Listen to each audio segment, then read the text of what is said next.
Hi, this is Pastor Bob, and welcome to Pastor Bob Daily. There's a phrase that I use quite often in these podcasts, and it's live your life in front of people.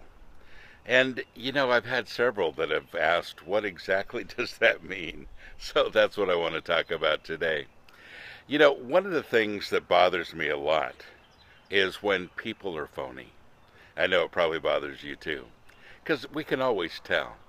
I remember when I was growing up, a pastor said, you need to smile a lot because people need to see that you're happy as a Christian.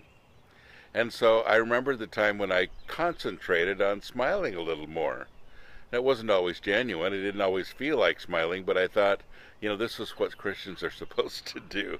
This is our evangelism.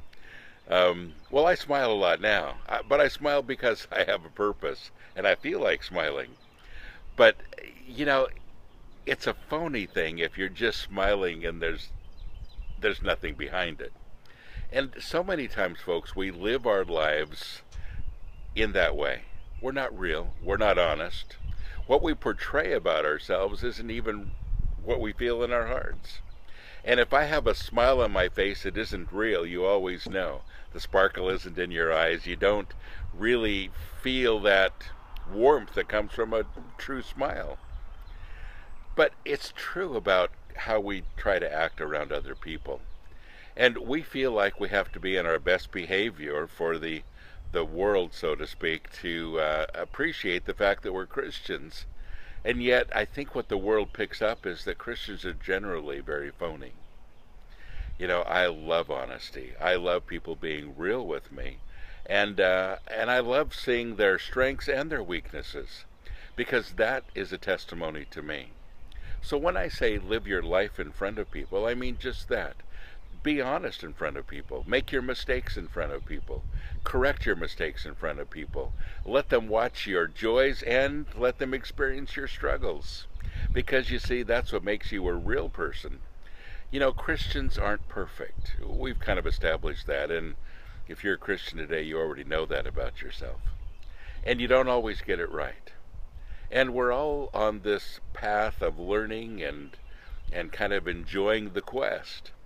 But to hide that from people so they don't see the whole process is not being honest and not being real. And folks, it's not good for you. It's not good to split your Christian life. One thing in public, another thing in private. What you are should be what you are everywhere, and not just for a group of people that you're trying to impress. And so live your life in honesty, in reality, in transparency. Because you see, whether you're Christian or not, that's the way to live. That's honesty. That's the kind of thing that'll feed your spirit and will give you a little better self-esteem as well. But it really speaks even more of God, because you see, it isn't what I can do, it's what He does through me. I love the scripture that talks about His fruit: love, joy, peace, patience, kindness, goodness, gentleness, faithfulness, self-control. And it says those are His fruit. It has nothing to do with you, by the way. It's His fruit. And His fruit begins to shine through you and begins to affect you in your everyday lives. And if you're so busy trying to put on a show, people don't see God working in you in some very real situations. I like that part. So today, here's your challenge. Be a real Christian. Be a real person. Live your life in front of people, in reality, in honesty, in transparency. You'll feel a lot better. God bless you. Have a great day.